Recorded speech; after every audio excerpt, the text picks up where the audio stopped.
嫁人就嫁人吧，嫁给什么人能由得了我吗？你一直在提钱，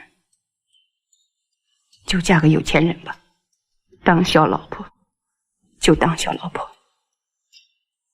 女人不就这么回事吗？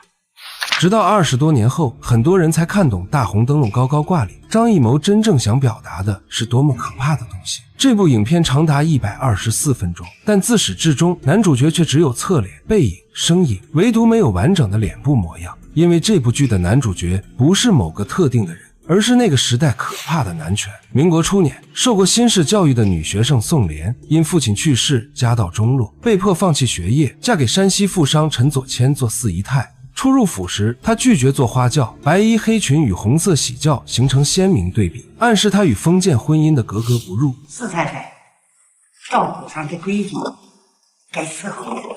他态度冷淡，对红灯笼象征的宠幸毫不在意。此时的宋莲带着知识女性的清高与叛逆，对封建仪式满是不屑。第一次捶脚，当老妪用木锤有节奏地敲打宋莲的脚底时，称慢慢的就习惯了。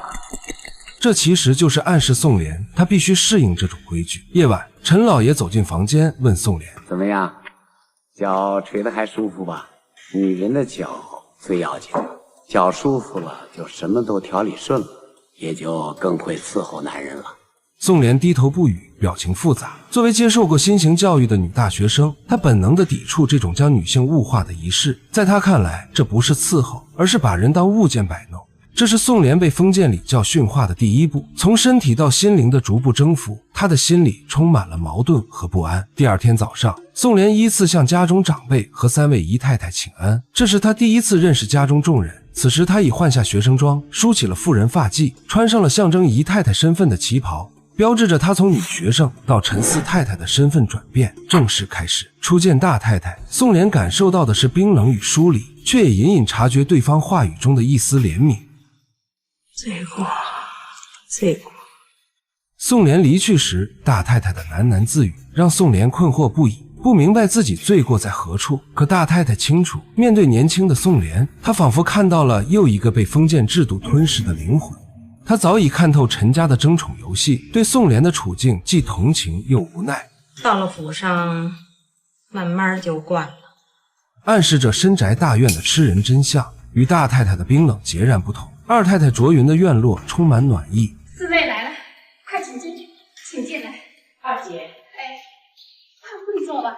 卓云故意提及宋莲新婚夜的捶脚，既是对新人的下马威，也是在提醒这是她自己曾拥有的特权。四妹，昨晚上你那脚捶得还舒坦吧？这脚可不是谁想捶就能捶的，老爷要住哪院，哪院才点灯捶脚。如今又娶了你这么个年轻漂亮的新太太，二姐怕是得有日子享不着这个福了。沉浸在尴尬气氛中的宋莲没有看透二姨太话中的酸味，还为能有这样一位知心大姐而颇感慰藉。而何赛飞饰演的三太太梅山则直接拒绝了宋莲的请安。三太太说她今儿身子不爽快，说改日再见吧。但午餐时分，宋莲还是见到了三太太梅山。对方身着鲜艳红旗袍，比作为新娘子的宋莲还要艳丽夺目。姗姗来迟，昂首挺胸走进饭厅，对宋莲的请安视若无睹。宋莲尴尬地站在原地，双手紧握，指甲几乎要掐进掌心，眼中闪过一丝愠怒与屈辱。宋莲与三太太的这次初见并不和谐，却为两人以后同病相怜的命运埋下了伏笔。第二次点灯，看着灯笼落在房门口，这次宋莲不再抗拒捶脚，反而闭上眼睛极其享受，表情从不适转为愉悦。而老爷意味深长地说：“怎么样，点灯捶脚，再过些天呢，就更离不了喽。”从疑惑不解到点菜权和仆人的恭敬，宋莲尝到了权力的滋味，虚荣心更是得到了满足。她意识到，如果继续要当四太太，就得接受自己是宠物的事实。她开始在意灯笼的起落，甚至为了争宠主动学习宅斗技巧，甚至变成了没有捶脚就浑身难受，没有点菜权就抬不起头的权力囚徒。所以当失宠威胁来临时，宋莲甚至精心策划骗局以获取长明灯。这一情节是电影原创，原著《妻妾成群》中并无陈老爷身体问题的设定，假孕在原著中是宋莲主动争宠的手段。而电影里，贾韵既是他的主动选择，也暗含了对无子嗣则无地位的封建规则的被动妥协。但纸包不住火，一次来了月事后，被丫鬟燕儿发现，将此事密告给二太太卓云。在贾韵事件中，宋濂完全被争宠迷了心智，以至于忘记了二太太与燕儿之间早有勾结。你偷了我的笛子，四太太，你可不要随便糟践人。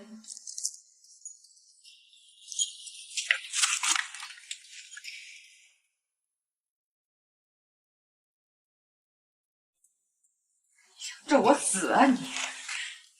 你想咒我死啊你！你想咒我死啊你！那个字是谁给你写的？是卓云。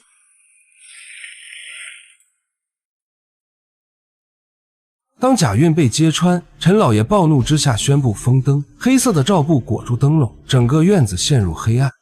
四太太没有身影。混账！居然偏到我的头上来了！你好大的胆子！封灯！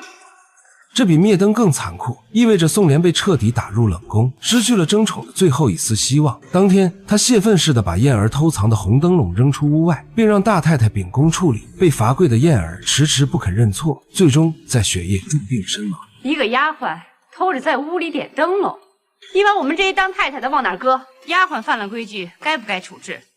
照老规矩办。你认个错就放你起来，就认个错又怎么了？何必呢？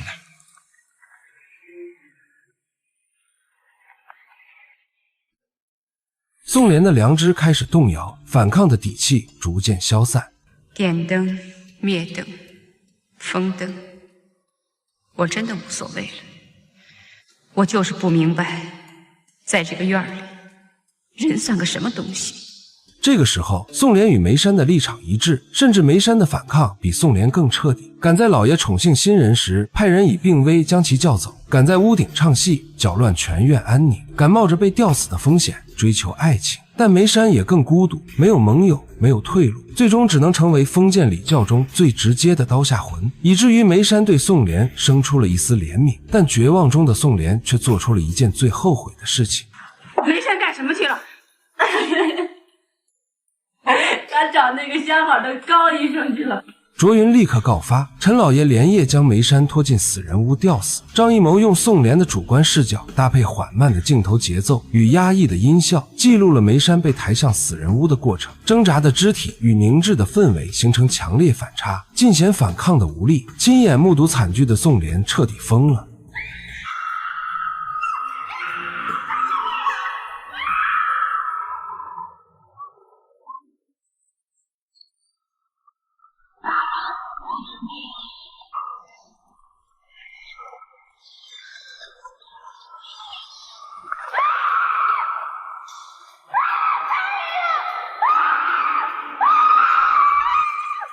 他的疯癫不是懦弱，而是清醒后的绝望。当他喊出杀人了，实则是整个大院唯一未被彻底麻木的人，如同《狂人日记》中的狂人，唯有疯癫才能说出真相。二太太卓云间接导致燕儿和梅山的死亡，她也是全片最具异化感的角色。她不是天生恶毒，而是在不害人就被人害的宅斗规则中，彻底变成了封建礼教的工具人。次年夏天，疯癫的宋濂穿着学生装在大院游荡，看着第5位姨太被抬进府，红灯笼再次高高挂起，捶脚声、嬉笑声与之前别无二致。从一年夏到又一年夏，封建礼教的轮回从未停止。而从未露出正面的陈老爷，其形象终于清晰。他是封建父权的抽象符号，不需要露面，仅凭点灯封灯的指令就能让女人们互相倾轧。他娶宋濂是因为新鲜，宠梅山是贪恋其美色，对卓云则倚重其懂事。女性在他眼中不过是延续香火的工具。而宋濂们的悲剧不仅是时代的悲剧，更是提醒着每一个你我，不要在规训中迷失，不要在欲望中沉沦，更不要让自己丢了本心。